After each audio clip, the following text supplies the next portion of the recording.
Hi, everyone. Thank you for joining us tonight. We're going to just wait a couple minutes before we get started and let some more folks join. But if you're here with us now, go ahead and put your name and pronoun and where you're joining from in the chat. And I'll go ahead and type my name, pronoun, and where I'm joining from in the chat.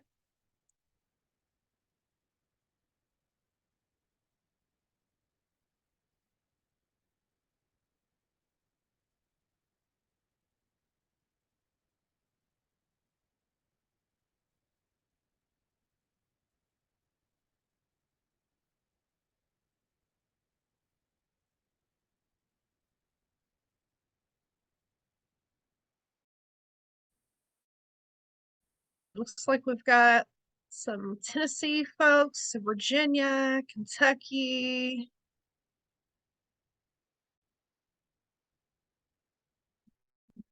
Nice. North Carolina.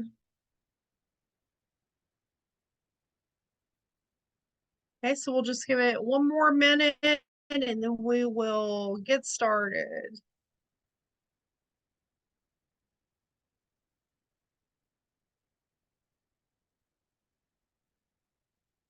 Can you guys hear me okay? I can hear you. Sarah, okay. Okay, good. All right, so we'll go ahead and kick things off. Hello, everybody. Welcome to, I'm Angie Moomaw. I use she, her pronouns, and I'm the Middle Tennessee field organizer with Appalachian Voices based in Woodlawn, Tennessee.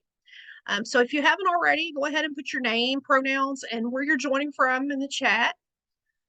And while you're doing that, I'd like to give a quick shout out to Dr. Gia, Professor of Environmental Health for the School of Public Health at the University of Memphis and leader of the Region 4 Thriving Communities Technical Assistance Center.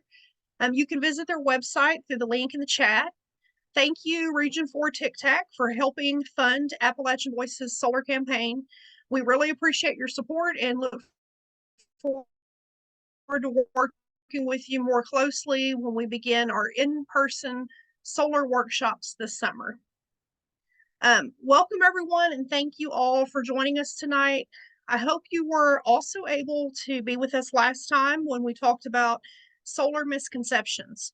But if you missed that, you can check out our website through the link in the chat, where you can find also being recorded and will be available there at a later date for you to rewatch. And before we move to the next slide, I'd like to launch a poll so you can let us know your top reason, 4 choices, benefits of going solar. So let us know. Are you most interested in saving money by generating or greatly reducing or eliminating your electric bill? Or does the idea of generating your own power and being self-reliant appeal to you the most? For some folks, your top choice may be to protect the environment by reducing your carbon footprint, since solar panels generate electricity without emitting harmful greenhouse gas emissions. Or you may be most concerned with the so please select the one that's most important to you. Next slide, please.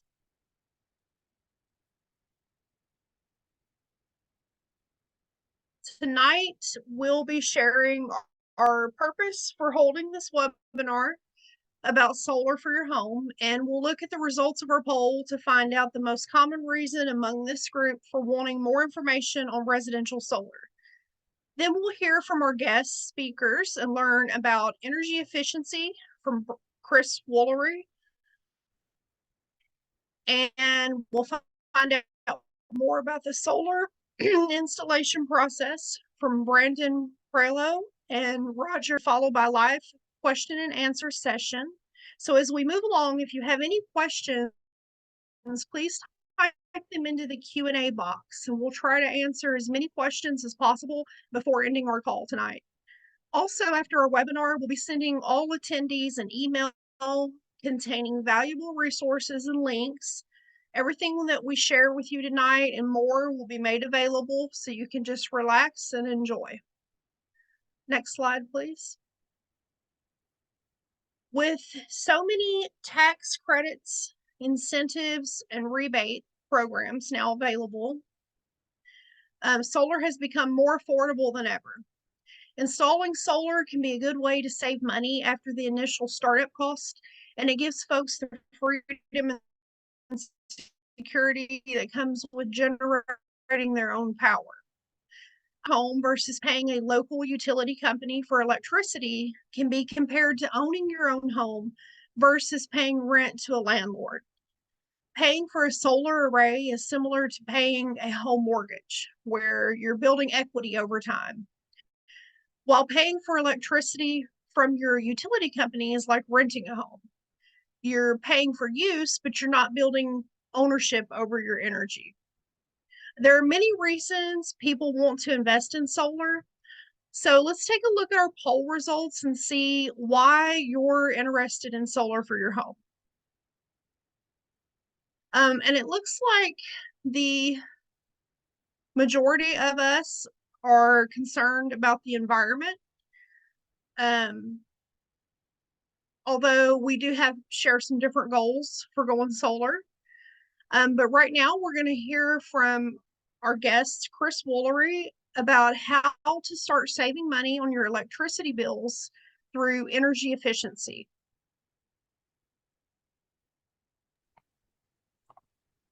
Next, oh, there we go. And Chris, I'll let you take it from here. Thanks, Angie, and hello, friends. Can you all hear me okay? Yes. Great. I'm going to go back off camera because we did have some lag on the previous feed, and I'll just be off camera as we go through the slides. And I just start with an intro. I'm Chris Woolery. I'm the residential energy coordinator at Mountain Association. We're a community development financial institution that serves Eastern Kentucky, the Appalachian counties of Eastern Kentucky. And we'll start, I guess I should tell you that I'm an energy auditor, an energy programs manager, a former Energy Star builder. I've done about 600 or 800 audits and retrofits to about 500 family residences. So when we're talking about solar, you also want to consider about your energy efficiency, because you want to make sure that you're not overpaying for solar, or you want to also maximize your return on investment. So at some point, solar is cheaper than efficiency, but when you're first starting efficiency, efficiency is usually a little bit cheaper. It also can deliver a few more benefits than solar, like more comfortable home or better resale value. And it'll give you some peace of mind, but more importantly, it is to make a more healthy home by cutting down on pollutants, molds and mildews, and water infiltration. So generally, energy efficiency has a lot of benefits, and it's worth considering as you go solar. On the next slide, we'll talk about a little bit about, what you might consider, where you might start. And so the first thing you want to do is say, might I want to get an energy auditor? An energy auditor, it's often worth the money that you pay them, because they can find the energy projects with the best return on investment, or that will make you more comfortable or create the most health benefits. On the next slide, we'll talk about when you really need to hire a professional. And that's when you have a gas-fired combustion appliance.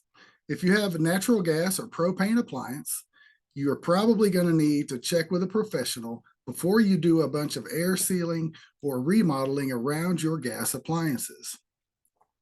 If you don't do that, you might create a situation in which they can backdraft and create carbon monoxide poisoning. And so it's always a great idea to do air sealing and energy efficiency.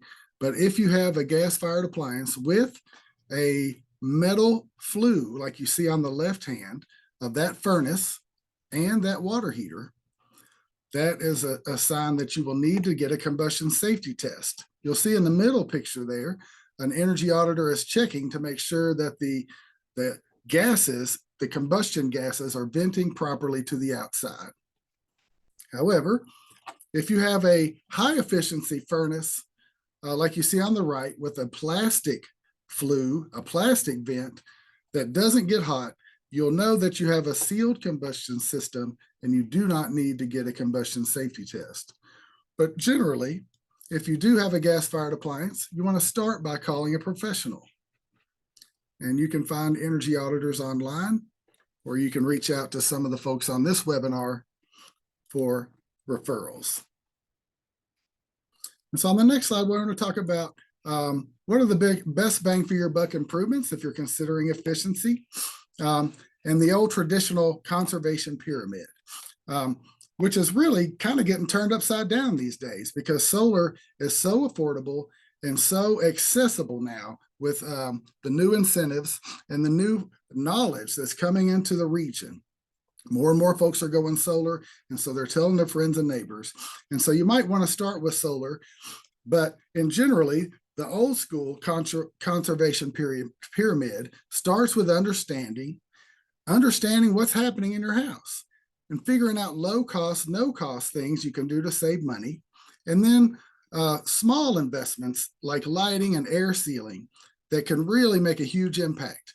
For instance, sealing the ducts in your house might be the biggest bang for your buck improvement that you can make. As you go up the pyramid, things start to get a little more expensive, like appliances, insulation, HVAC, water heating, and windows. And so on the right, you'll see that I've compiled a few heavy hitters when it comes to energy efficiency. Seal the big holes if you have any in your house. Look at your attic access point and air seal and insulate that. You might have pull down stairs in your house. Those are usually really leaky. LED lighting is accessible and affordable. Programmable thermostats have a good return on your investment if you're not a thermostat adjuster like me. A pool pump timer is going to make a ton of savings. And then any place where you have no insulation, like under your floor, it's always a good idea to add some. And finally, heat pump water heaters. They can cost a few $100, maybe as high as $1,500-1,800, but they're saving me about $40 a month. And so they pay for themselves very quickly. Now, other investments have a longer return on payback, right? Windows and doors can take decades to pay back. When you add extra insulation on top of what you have, it's a good idea, but the payback is a little slower. And then when you upgrade your HVAC from basic specs, whatever is available on the market, the payback is a little longer. So if you're going to get a new heat pump, you might just get a basic heat pump and then put the extra money, instead of upgrading the heat pump, do air sealing or duct sealing instead. And so finally, I'll just go on the next slide and lift up the resources that Angie's going to be sharing out. There's a lot of information out there for you. There's some links that can show you the energy programs and incentives available in your area, in your zip code, that will tell you if your utility company might offer free energy audits. If you have a rural electric co-op, they probably do offer free energy audits that you might even get your combustion safety test for free. You'll have links about tax credits and federal incentives, and even videos on how to do some of these things yourself, like how to insulate your attic hatch or your pull down stairs, like you see at the bottom middle picture. And in the top middle, this is a great guide from Energy Star that's available online that has about 20 pages or so that really shows how to get in to the nitty gritty and seal up ducts or soffits, or things inside the attic. And so those will be coming out via follow-up email, and I look forward to answering any questions you have about energy efficiency. And I thank you all for having me.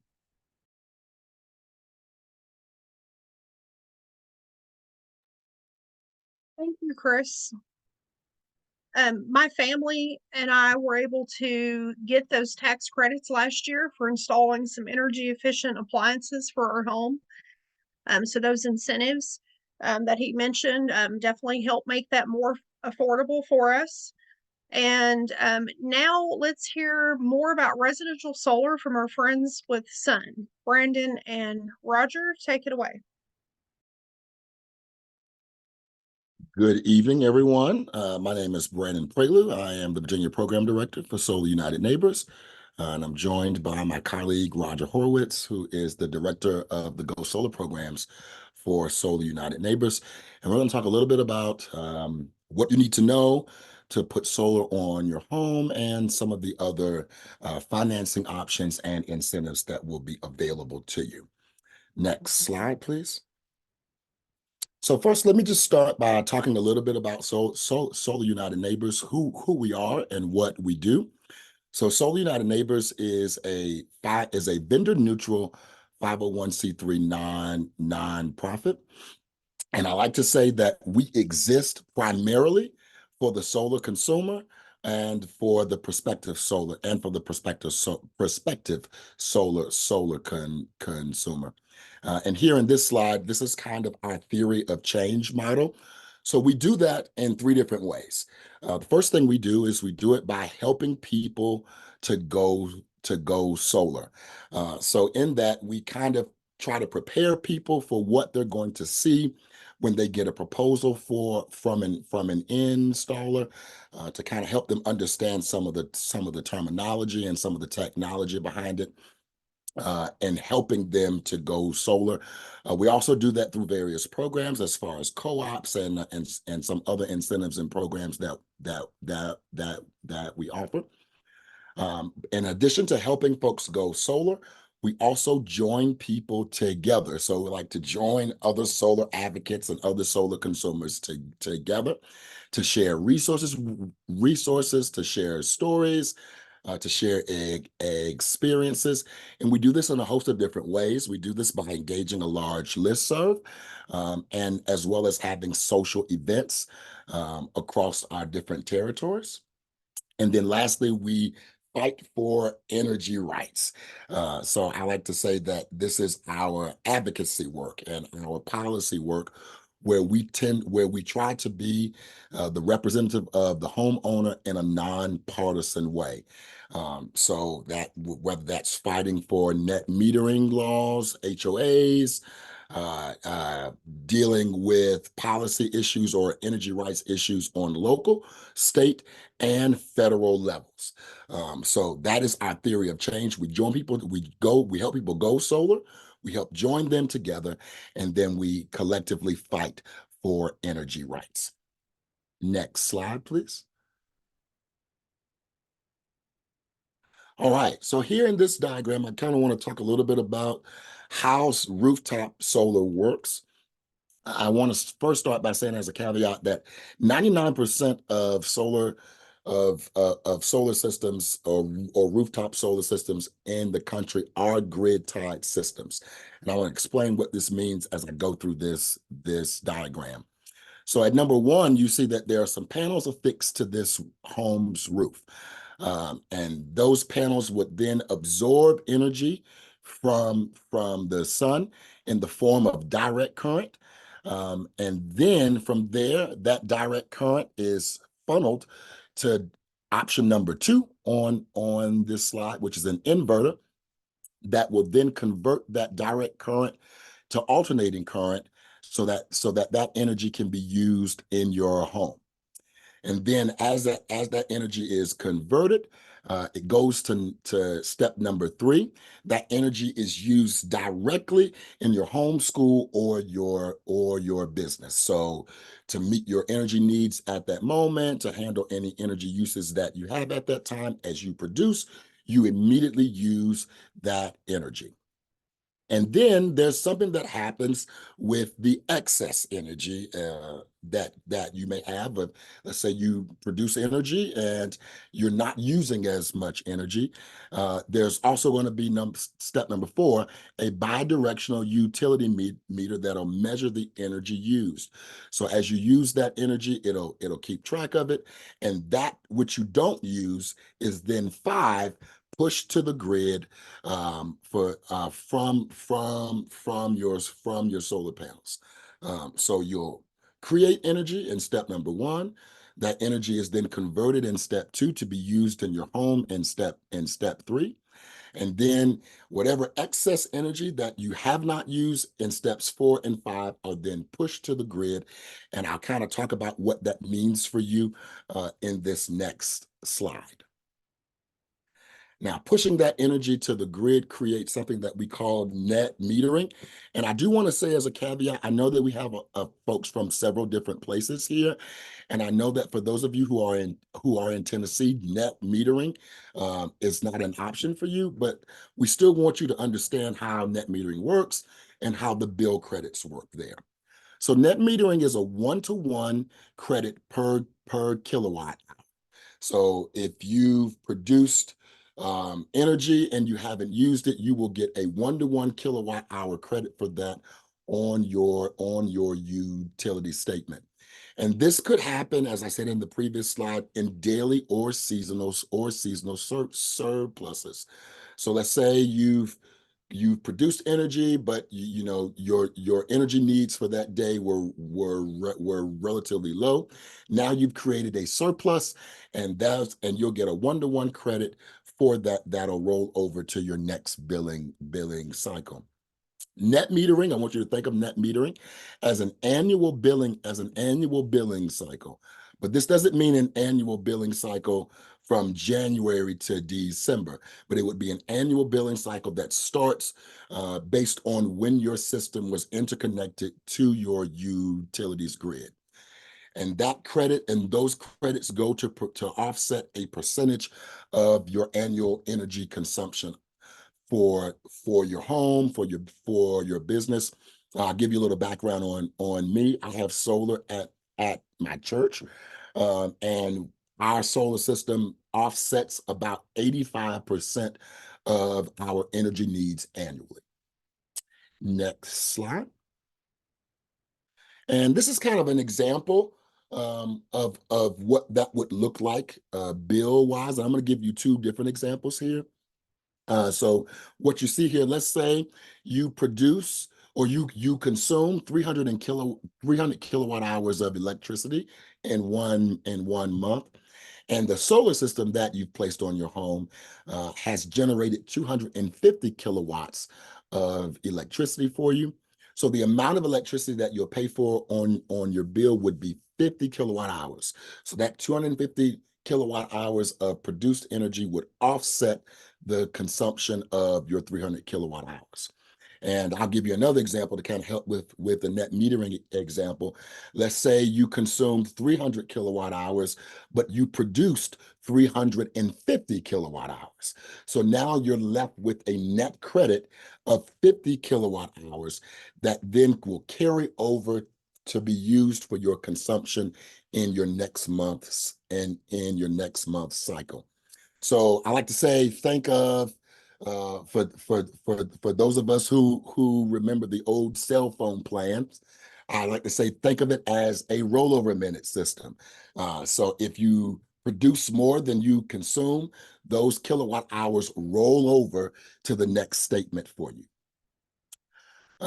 And typically with your installer, there's going to with your utility, excuse me, there's going to be a fixed charge, and your annual billing cycle, as I said, is based on your interconnection date with your utility grid. So now that we've kind of got an understanding of what net metering looks like, I want to talk now a little bit about what makes a good home or a good roof for solar. So we can go to the next slide. So there are a couple things that go into account when you're considering what's a good roof for solar. So in step one, we want to look at roof or orientation. So the most ideal direction for a solar roof to face is true south. A roof facing true south with no shade will receive the most of a location's solar resources. So in other words, you're going to get the maximum production that you possibly could if you're facing true south. Now, this does not mean that true east and true west facing roofs are not workable. They still will capture more than 80% of your available solar resource, depending on your roof's pitch. So if you have a pitched roof, that might make a little difference. If you have a flat roof, that makes it even better for you, because then you can orient those panels to be able to face any direction. A roof that's facing too far north, installer will definitely tell you that that it's not as feasible, for you won't produce as much, and your return on investment might be a little bit longer. In addition to roof orientation, step two is to look for little to no shading. Ideally, you want, I like to say that this step is more of an art than it is a science, because the sun is never in the same angle. But ideally, what we found is you want your solar panels to be free from any kind of shading between the hours of 9 a.m. and 3 p.m. That's when about 80% of your solar resources is going to be at its maximum of availability. Anything, in any type of overshading will definitely decrease production. I like to tell people, when you look at your home on Google Maps from a satellite image, if you see more trees than you see roof, then that's an indication that shading might be a problem for you. But there are things that can help with that, that can help mitigate that. Microinverters can help mitigate power loss from shading, either from trees or from other buildings, wires, or if your solar is being mounted on different facing roof slopes. So you may have part of your system on one side of your roof, you may have another part on the back side of the roof. And so those microinverters can kind of help with the production during those shading times. So you want to make sure you have a good roof orientation. You want to make sure you have little to no shading on your roof. And then thirdly, you want to make sure that you have enough space to mount panels. So the typical size of a solar panel is about 4 by 6, and they weigh about 45 pounds. So solar modules are kind of big. And a large roof and if you don't have a large enough roof, you can lose a lot of mounting space if dormers and vents are present on it. And you also may have your local municipality that may have fire codes requiring certain setbacks that may further restrict your available roof space. Typically, you need at least 200 square feet of unobstructed roof space to mount a system between 2 and 2.5 kilowatts, which is about the minimum size that most installers will do. As long as you have at least 200 square feet, you should be fine. But you want to make sure that that roof space is unobstructed by dormers and gables and different things on top of the roof that can take away from the spacing to put a solar system. And then on the bottom there, you see a little plus sign and a highlight. There is another little caveat. You also want to consider the age and the condition of your roof. If the roof has less than 10 years of life, we recommend that you replace it before going solar. At minimum, your roof should last as long as it takes for the system to pay itself off. So you want to have at least 10 years of good roof life left, because if you think about it, it would cost you more if you were to put solar system on top of a roof and then need to take it off to repair your roof and then put it back on. You're going to incur a little cost there. And most installers won't want to inherit existing roof leaks from your roof. Now, one of the good things about adding solar to your roof is you can extend You can extend the life of your roof simply by putting solar on it, because your panels would then protect your roof from a lot of the outside elements that go into its that contribute to its degrading. So I definitely want you to make sure that you consider the life of your roof or the age of your roof and its condition before going solar. So you want to think about your roof orientation. Is it facing true south? Is it facing southwest, southeast, true west, or true east, or north? Do I have little to no shading between the hours generally of 9 a.m. to 3 p.m.? Do I have at least 200 square feet of unobstructed roof space to mount a minimal system? And do I have at least 10 years of roof life left on the age of the roof? And so that's some of the things you want to consider as you're considering solar for your home. I'm now going to kick it over to Roger, and he's going to tell you a little bit about our National Help Desk and some other financing and incentive options. Hi, everyone. Let me know if you can't hear me. I turned on my video. I'm Roger Harwitz. I am our Director of Go Solar Programs at Solar United Neighbors. I've been doing this for 4.5 years at Sun, and it's great to work with folks like Brandon and to help people go solar. I knew nothing about the solar industry other than being a solar homeowner before I started working in it. But I've learned a lot, and so I manage our Go Solar team, and we help people go solar all over the country. We have staff in 12 states and DC and Puerto Rico. And in addition to that, we also have our solar help desk, which is 3 full-time people and a portion of my time helping people all over the country that are not in the states where we have staff, like Brandon, who's our Virginia program director. So we run this free program called our Solar Help Desk, and our goal is to help people go solar. We're a nonprofit like Appalachian Voices, and we exist to give free advice and to make sure that people have a good experience with solar. So for example, like someone emailed me today with 3 different quotes. They had gotten proposals for their home in Boulder, Colorado. And I spent about an hour going over them, comparing them, emailed them back. They go back and forth. You can see that this is a screenshot from our website. We have a free Go Solar guide that helps with the basics of going solar. A lot of the stuff we're talking about tonight. We also can do a free roof review and tell you if we spot anything on your roof or shading, or if your home looks good for solar. We're available to schedule a 15-minute phone call to answer basic questions about going solar. And we also can look at your solar proposals like I did for that person and answer any questions that you have about going solar. Next slide, please. And our solar help desk, and even not on the help desk, something that we can do at Solar United Neighbors, we spend a ton of time talking about the USDA REAP program.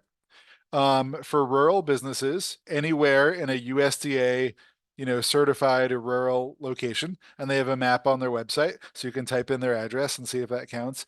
Anything that's a rural business of any kind is eligible for a USDA REAP grant. Also, if you're an agricultural producer, even if you're not in a rural area, even if you're in a city, you would qualify for a REAP grant. And the REAP grants are great because for small businesses, they can often get 50% off the cost of their system as a grant from the USDA. And when you combine that with a 30% federal tax credit, you see you end up only paying, a lot of people only end up paying 20 cents on the dollar for a solar system. So that is a really great resource. It's available for small businesses, not available for individuals or nonprofits. We also have these programs called Ready Set Solar, where you sign up and we connect you with other folks who are interested in doing that. And then we have a program manager at Solar United Neighbors that's running those programs and can talk to you about them and can evaluate your proposals, like I was saying, we do with our Solar Help Desk as well.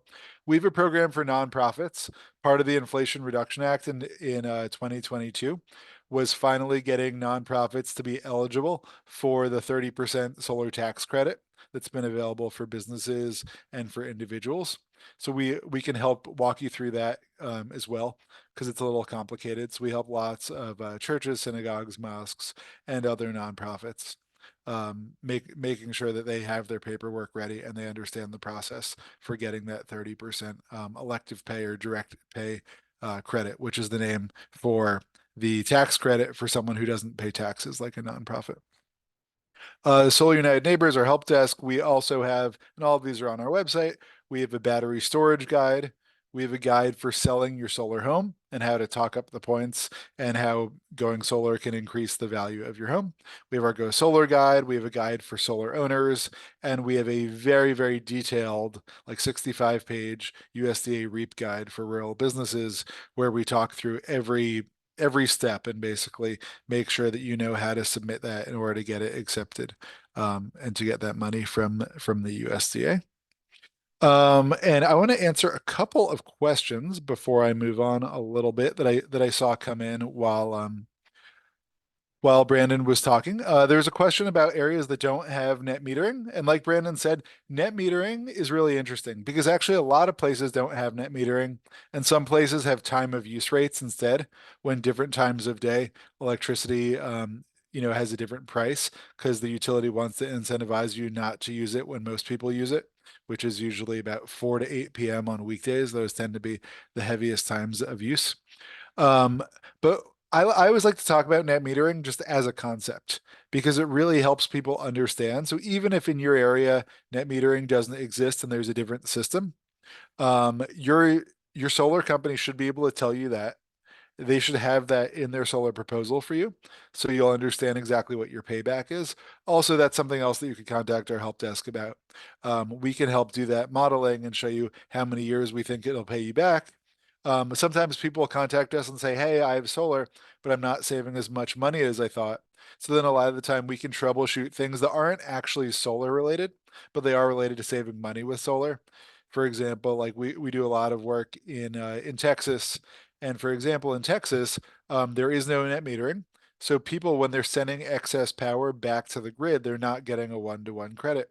So a lot of the time what we'll end up saying is, okay, let's take all of your appliances that are programmable. And if you don't have programmable appliances, you can either even get plugs, that your appliance will plug into, so that have a timer on them.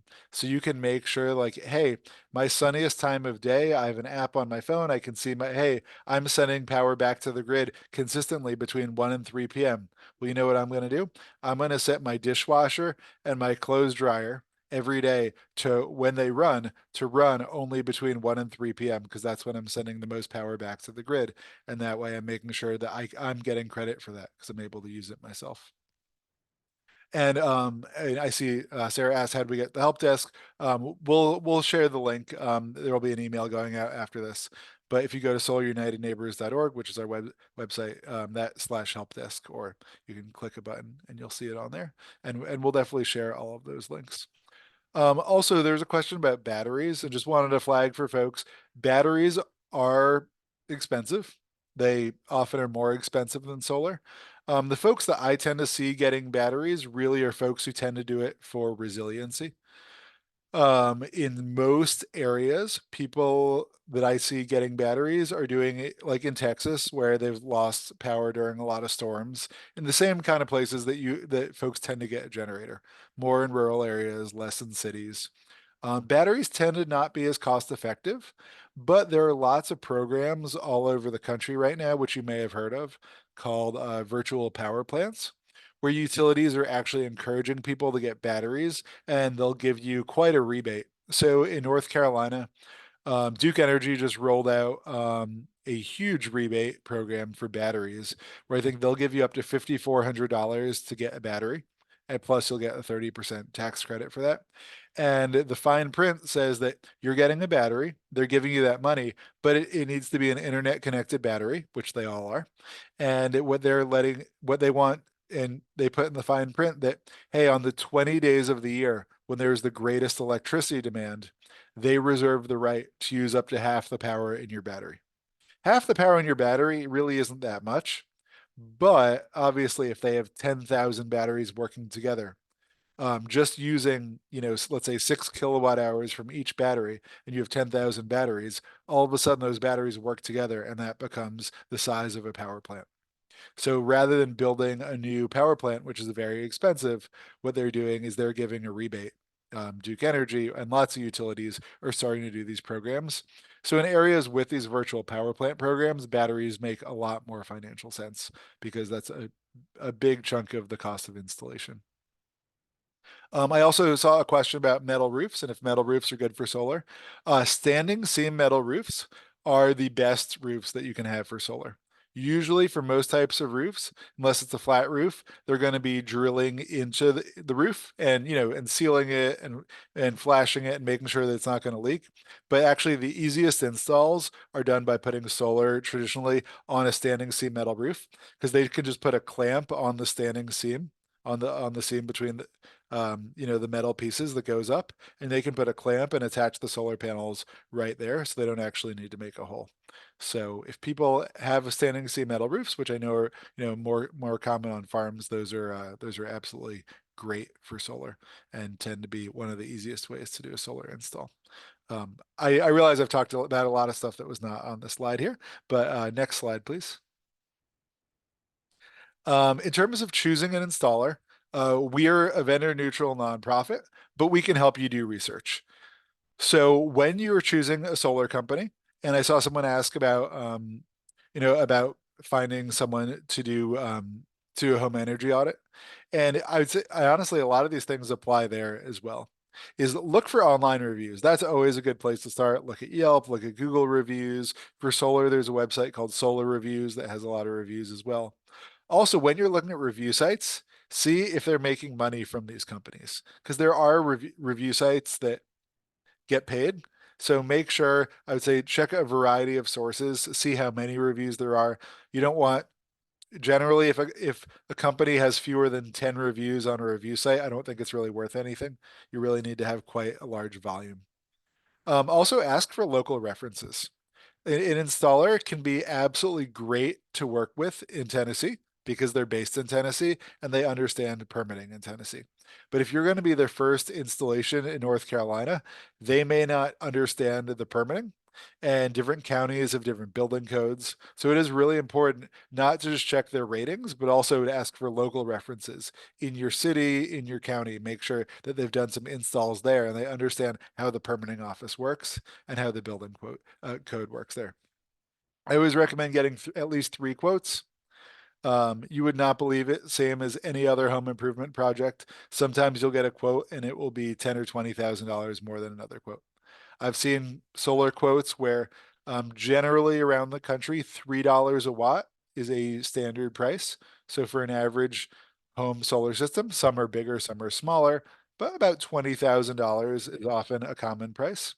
And I've seen some companies for the same system quote $50,000 just because they could and they were going door to door.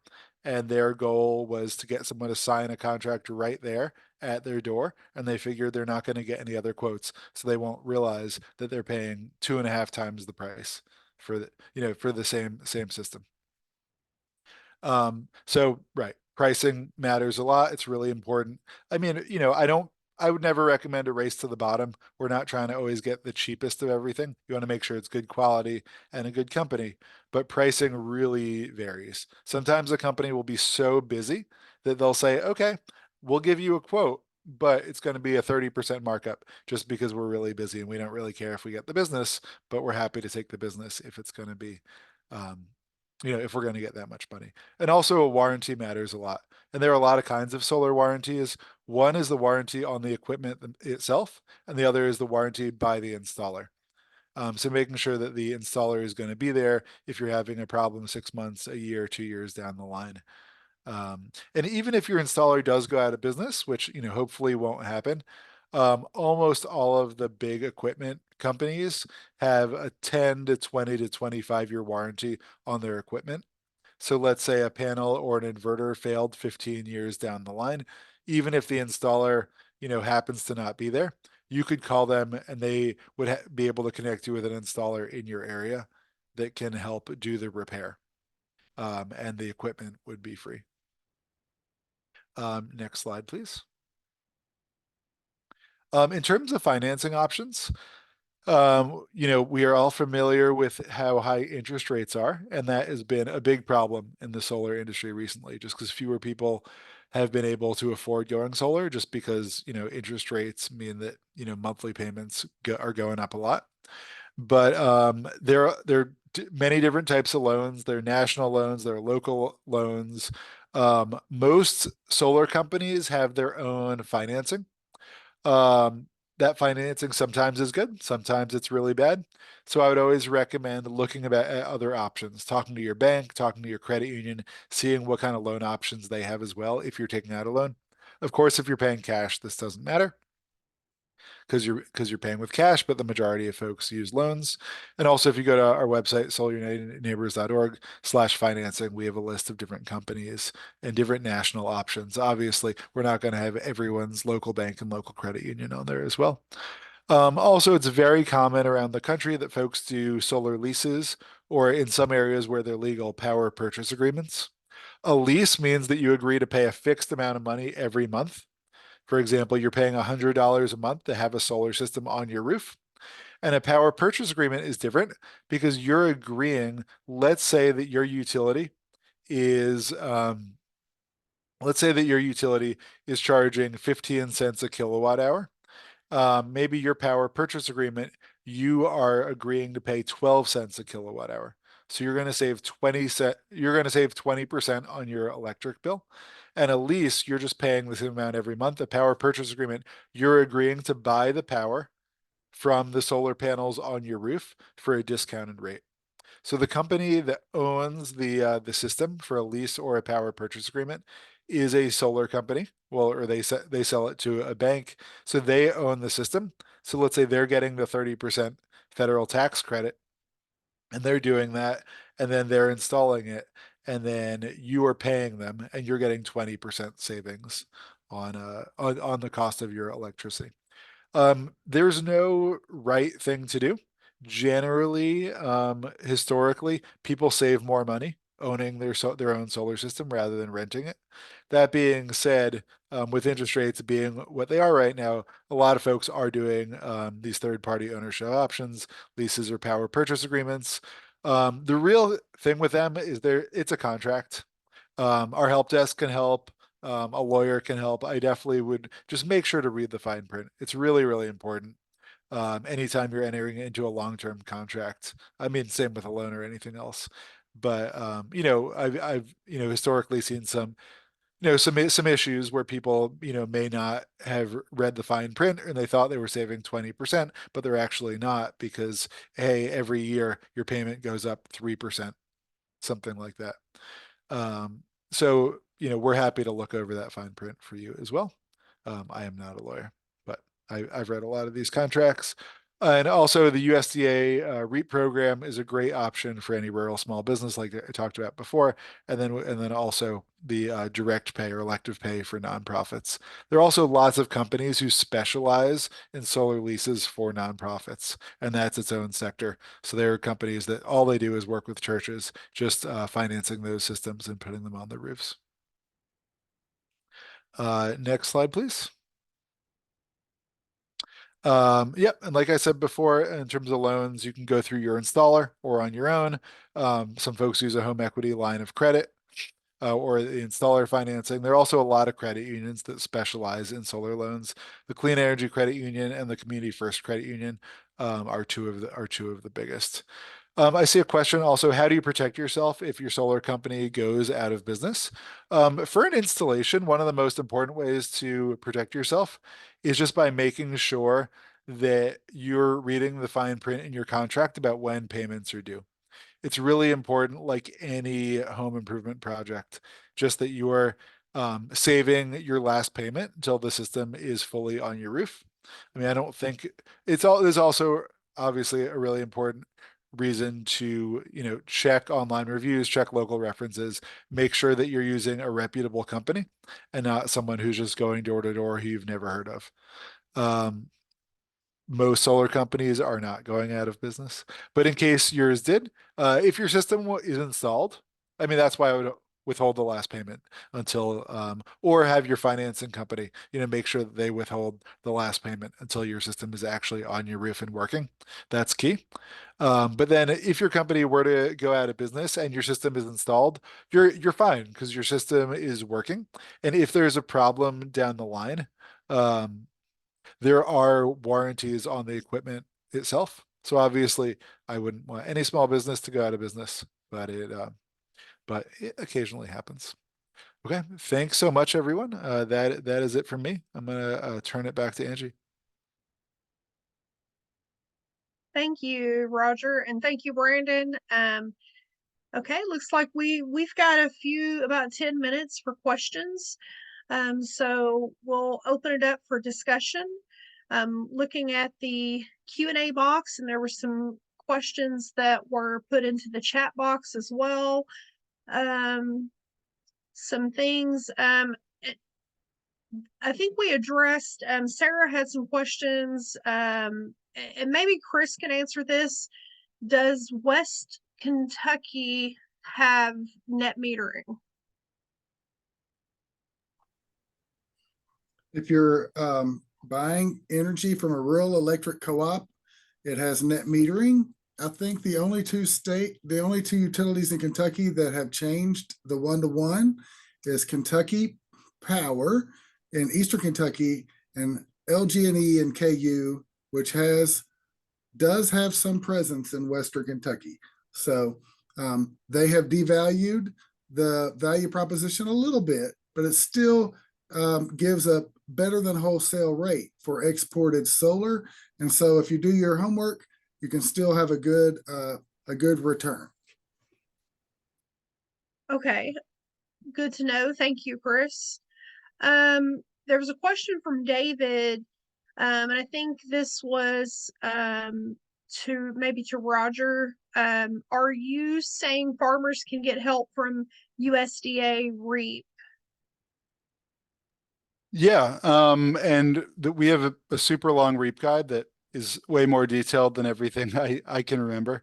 And also, obviously, Brandon, feel free to chime in. But yeah, so any agricultural business anywhere in America, even if it's not in a designated rural place, is eligible for a USDA REAP grant.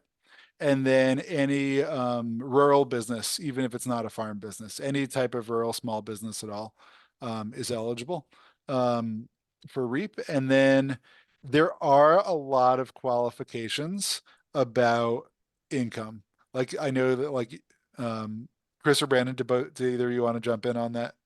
I don't know all of them off the top of my head, but I know you need to make sure the majority of your income, if you're if you're a rural business, it doesn't matter because you're in a rural area, but let's say you're a farm in a suburban or urban area that doesn't count as a rural area. I know you need to make sure that the majority of your income is actually from agriculture, not from hosting weddings or something like that.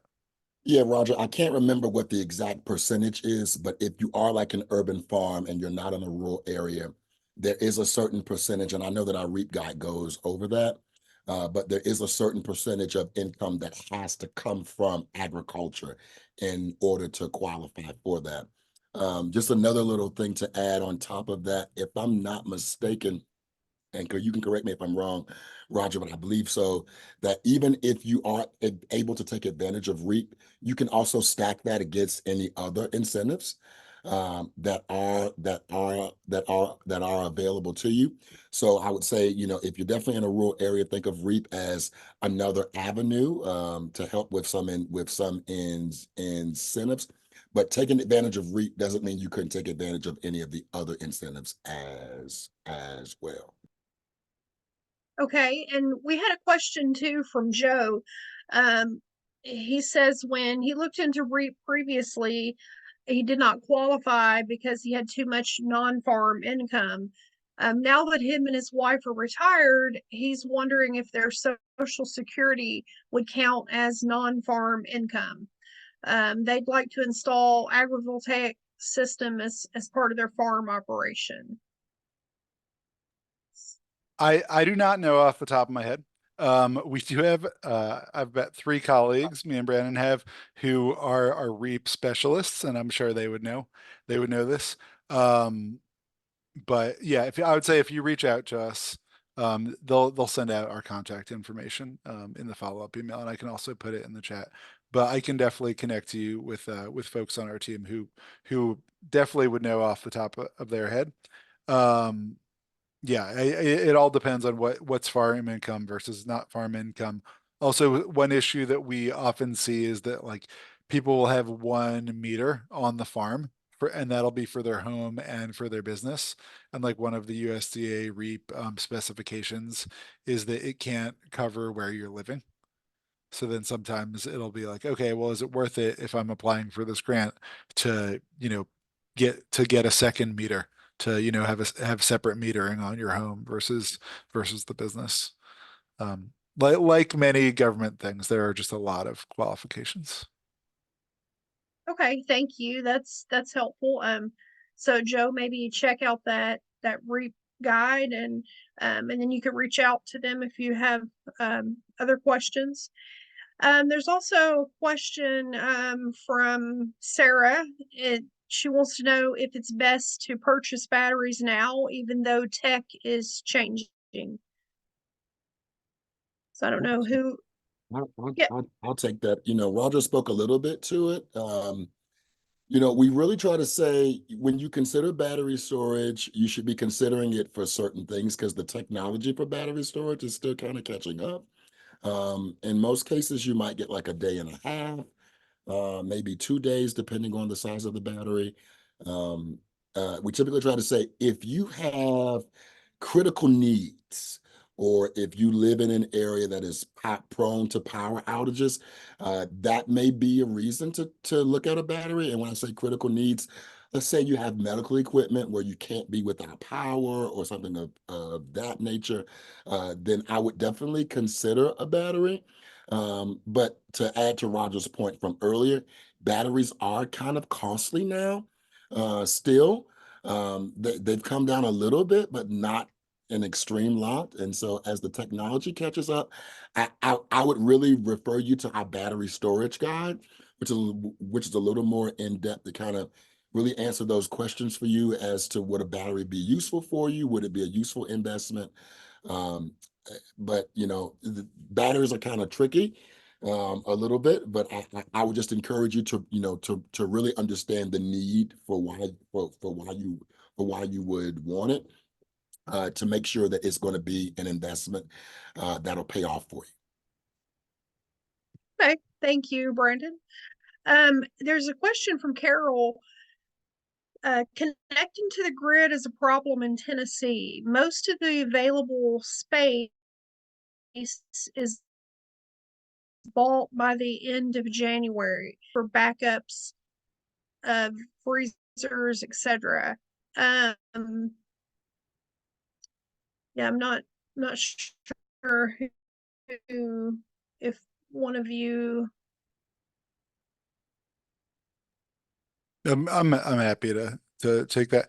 I am not super familiar with the specifically with the Tennessee grid problem. I mean, we see different grids all over the country in different places that I know like the Eastern Shore of Maryland, just because of the way the feeder lines are, that folks have trouble.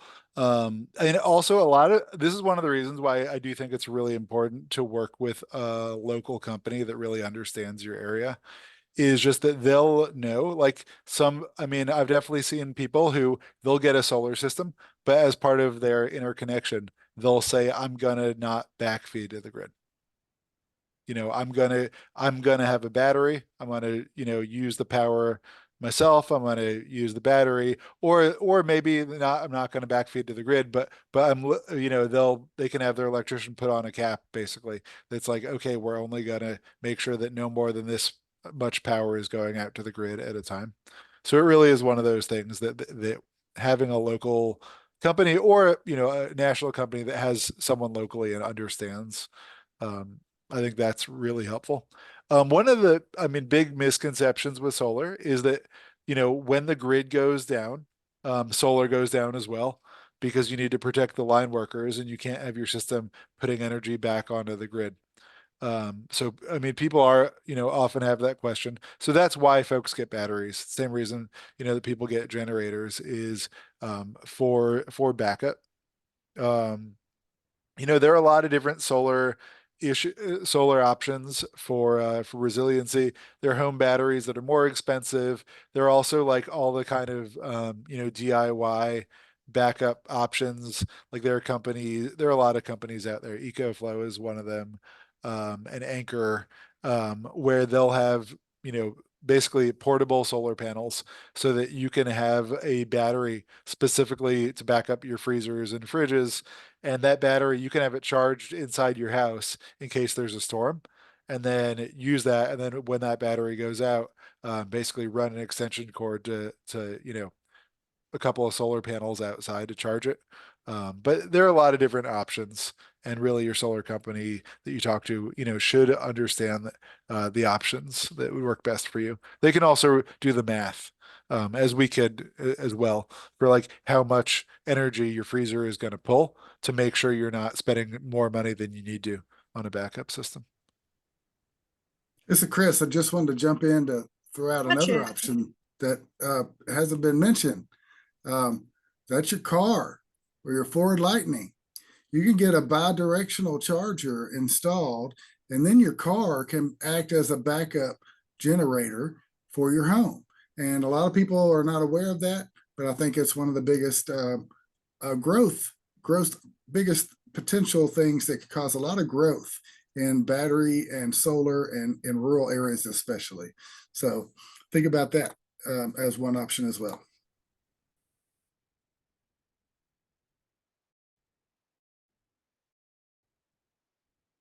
On for tonight.